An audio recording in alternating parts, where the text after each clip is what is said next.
Naghahanap ka ba ng retirement home or vacation house dito sa Tagaytay na may perfect view ng Taal? If yes, samahan mo na ako mag-mansion tour. At ang mansion na to, merong lot area na 749 square meters at floor area na 703 square meters. At nandito tayo sa may Splendido Tagaytay. Ang luwag ng kalsada. Ang ganda ng subdivision na to, as in high-end. At talaga namang very nice yung overlooking at malapad ang frontage ng iyong future mansion na papasukin na natin. Let's go!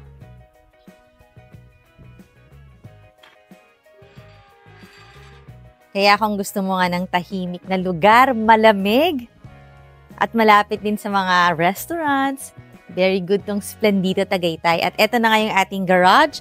Actually, nandun yung isang sasakyan. 4 na sasakyan ang kasya dito. Meron pa dun sa kabilang side. At kita mo naman ang daming mga plants. Ito meron pang parang Christmas tree tong pine tree na to, no?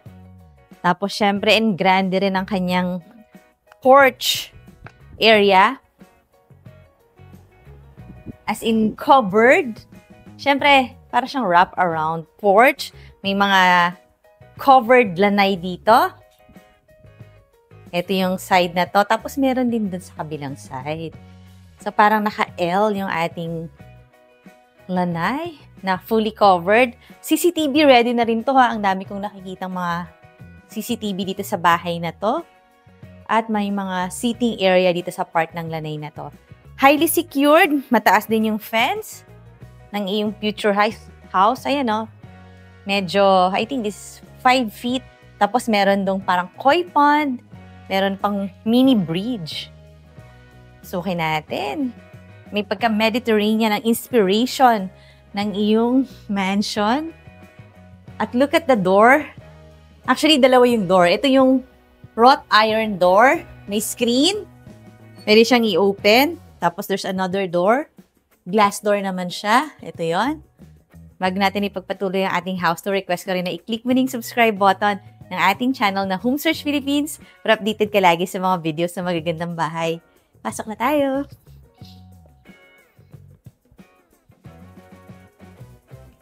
At pagpasok natin, alam nyo ba, 2 ang living area ng iyong mansion. So, ito yung unang living area. Cozy. Ang daming sofa. Nice din yung ceiling treatment. Siyempre, kumpleto na tong bahay na to. Lilipatan mo na lang. Nandiyan na yung mga blinds. Relatively new. At ito ang kanyang winding stairs. O, diba ang lapad niya? Tapos itong bahay na to, 2 rin yung stair. So, ito yung unang stair. Mamaya papakita ko yung another stair. At 2 rin ang kanyang dining area. So, this is your first dining area. Meron kang round table, 4-seater.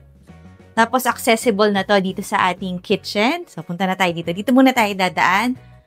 Ang daming countertop. Siyempre, marami ring cupboards. Tapos, meron ka ditong laundry area. Nandiyan na rin, merong isa pang bathroom dyan. And here is your kitchen. Ang laki. Meron kang malaking center island. Granite yung countertop. Ang daming mga cupboards or mga cabinets. May ref. Ito yung lutuan. Meron kang Lagermania induction cooker 3-burner. Tapos meron ding Lagermania na range hood. Ito, talagang fully fitted. Merong, nandito na yung mga kitchen appliances. Yung oven mo, yung microwave. Tapos ito yung mga prep area. Meron ka dong sink. Tapos ito naman yung iyong pwedeng gawing bar counter. O, diba? Very nice. Dito sa ground floor, may 2 bedrooms. Pupunta muna tayo dito sa side na to. May total of 5 bedrooms itong house. Itong maliit na door, storage room lang siya. Under the stairs kasi. So, dito nakalagay yung mga electric fan. And this is the first bedroom dito sa ground floor. So, we call it bedroom number 1. Ayan, fully air-conditioned. Tapos may 2 bed. Tapos meron ding view. Pag binuksan natin itong blinds, kita natin yung iyong lanay, covered lanay natin. So, good din to talaga sa big families. Tapos, meron siyang own bathroom. Ito naman siya. Ay, this is storage pala. Nasa labas yung kanyang bathroom. Wala lang lights. Pero ayan, meron siyang mahabang storage. Ang bathroom niya nandito pala sa labas.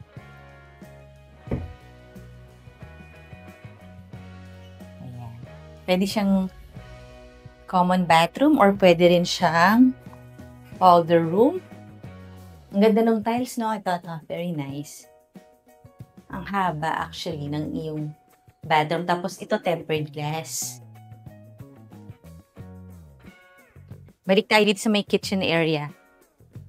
And this is another living area. Yung sinasabi ko sa'yo, dalawang living space nito. Ito namang living space na to, high ceiling. Tapos, doubled na rin siya as your entertainment area or TV area kasi ayan, merong malaking TV doon. Tapos, ang ganda nito dahil may access papunta sa iyong balcony or lanay. Open lanay naman tayo dito.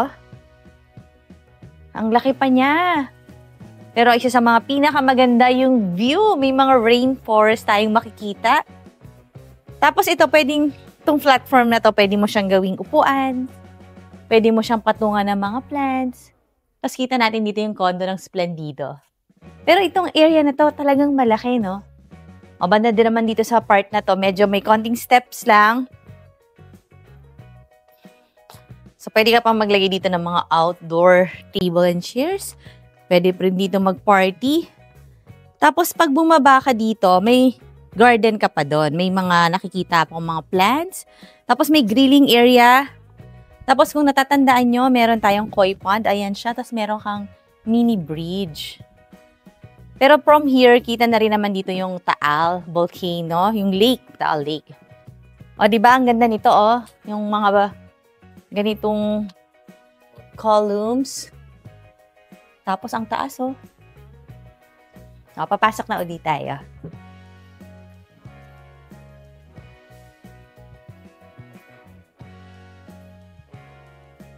So, from here, kita natin yung second floor.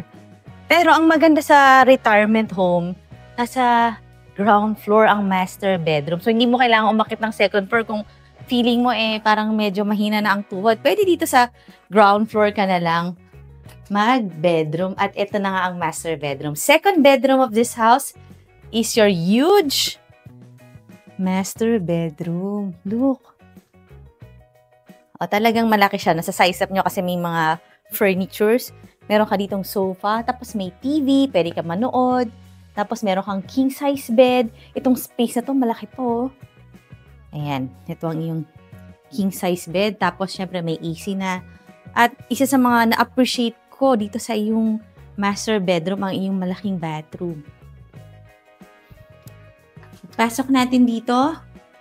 Ayan, nakita nyo malaki. Pero meron pa ritong ito talaga dito nakatago ang water closet. May sarili siyang room. Diba?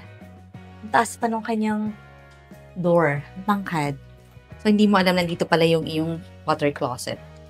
Tapos, meron kang sink, dalawa, his and hers. At ang haba, so lahat na ng skincare products pwede mo nang ilagay dyan. Ito yung hers or his. Tapos, meron kang jacuzzi. So, yung mga spouses may enjoy talaga nila to. Kasi malaki-laki. Tsaka pang dalawa talaga siya, pang couple. May mga massage pa yan. Tapos katabi niya yung kanyang shower na medyo mahaba din. So, kung shower ng sabay ang spouses, pwede kasi malaki siya. Oh. Tempered glass yung mga ganito. At another magandang part, ito na, ang iyong walk-in closet. His and hers na rin to. Total, malaki-laki naman siya. So, siguro ito, hers closet. Tapos, ito yung his closet. Ayan. So, meron ka rin center island dito. May mga cabinet or mga drawers. Meron siyang door. Para kung gusto mo ng konting privacy, ito yung door niya. And this is your vanity area. Meron kang mirror. Ang ganda nito. Itong mga columns na to, para may pagka-medieval ang style or Mediterranean talaga. Ayan, may drawer din. So, this is your master bathroom na talagang nag-match sa laki ng iyong master bedroom. So, 2 bedroom na tayo dito sa ground floor. Check na natin yung second floor. Na-appreciate natin yung ganyang kataas na ceiling, double height. Tapos ito may mga chairs dito para kung gusto mo siyang double na rin as your bar, ito na yon. And this is the second dining area. Diba? Sabi ko sa inyo, meron tayong 2 dining area. Yung nandun sa harapan, tapos nandito.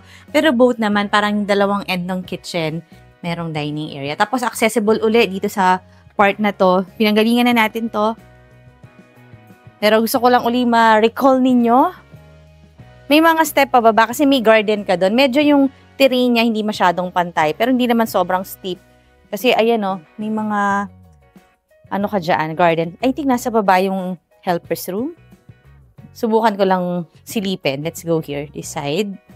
Tapos, fully fenced ang buong property. Kahit nasa isang exclusive subdivision na tayo dito sa Tagaytay. This is Splendido, Tagaytay.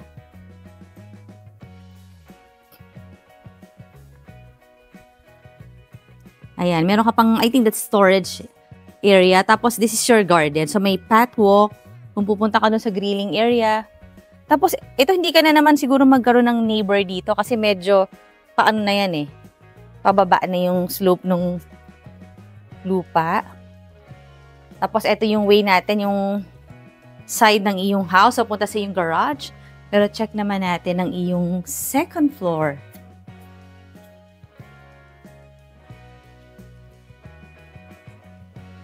Yung unang stair doon, winding stairs. Para talagang may pagkabongga. Ito naman, simple stair. So, 2 yung stair mo naman sa iyong papunta sa second floor. At bago natin tingnan ang second floor, syempre request ko rin na i-like mo na yung Facebook page ng Home Search PH para makita mo yung pictures nito at marami ka pang makitang nice houses. Akit na tayo!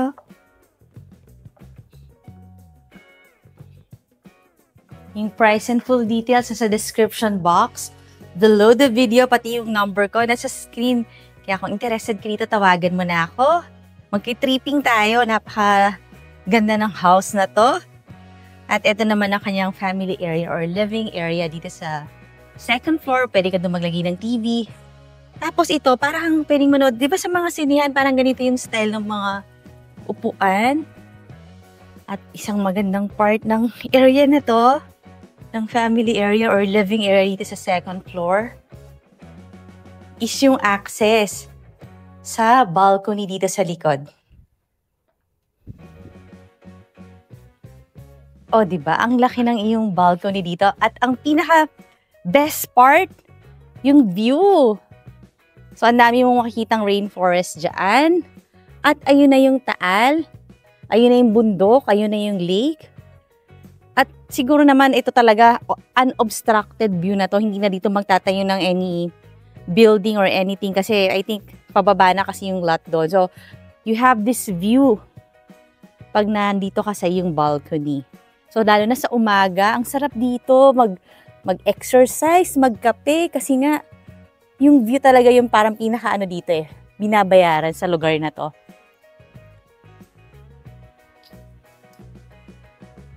On this side naman, puro mga neighboring lots lang na maraming puno. So, kita mo maganda rin naman yung subdivision. Pasok tayo ulit. Gusto mo ba ng ganyang kagandang view every day? Tapos, hindi naman to mahirap puntahang Splendido. Ang lapit lang dito sa Twin Lakes. Yung mga commercial area dito sa Tagaytay. Very accessible itong bahay na to. Tapos ito yung una natin pinuntahan. Dito tayo pala umakyat na staircase. Ito naman yung winding stairs na very practical din kasi kung galing ka sa labas at kailangan mo nang umakyat ng second floor, ayan na kagad yung access mo dito sa hagdan. Tapos kung nagpunta tayo dun sa balcony overlooking Taal, there's another balcony here. Ito naman yung nasa harapan ng bahay, fronting the main road or street ng iyong subdivision. Tingnan natin. Just the same, this is a big balcony. Ang ganda ng community mo, mga bahay dito, mga mansions talaga. Meron ka ng malalaking puno, tapos ang lalaki ng kalsada. Tapos ito, another space, malaking balcony na naman. Tapos medyo kitang-kita natin dito yung view ng Splendido. Ayan siya. Ng mga condominium. Pasok tayo ulit.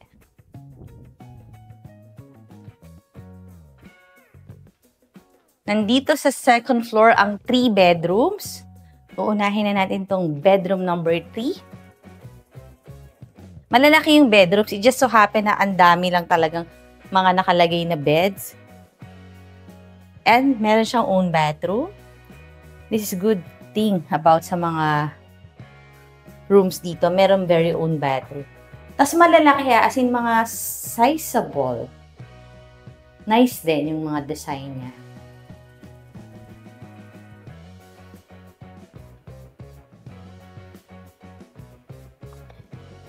Ito naman yung adjacent room. Tingnan natin kung maluwag din. Medyo iba yung orientation nito kasi pagpasok mo, ito na kaagad ang kanyang bathroom. And then, big room pa rin. So, lahat talaga ng spaces are big spaces. Tapos, oh, ganda nito. Oh. Actually, dito sa blinds, nakikita ko maganda yung view. Ayan. Kita mo rin dito yung rainforest. Ang ganda, no? Puro greens, puro puno. Ayan ang talagang majestic view ng lugar na ito. Yung forest at yung Taal Lake. Taal Volcano. And let's see other rooms.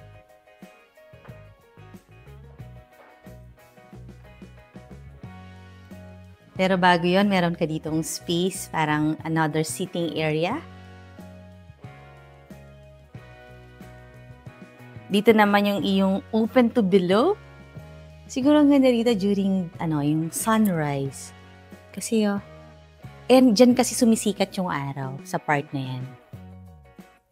Kita natin yung another living area. And this is the third room. Siguro kung gusto mo naman sa second floor mag-master bedroom, pwede itong room na to. Kasi malaki to eh. Ayan diba? Sobrang nice siya dahil big room siya.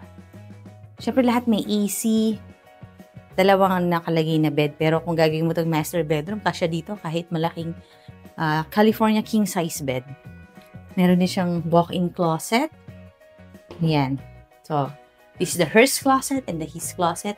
Tapos, ito yung bathroom niya. Tapos, meron pang pinto. So, hindi mababasa ang mga damit.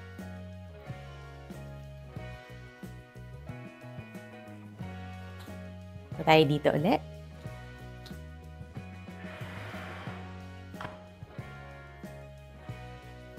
Ganda ng house na to. Siguradong ma-appreciate niyo to sa actual. Kaya naman tawagan mo na ako. Nandyan yung number ko. Ngayon naman request ko na i-click mo na yung subscribe button ng ating channel na Home Search Philippines. And I will see you on the next video.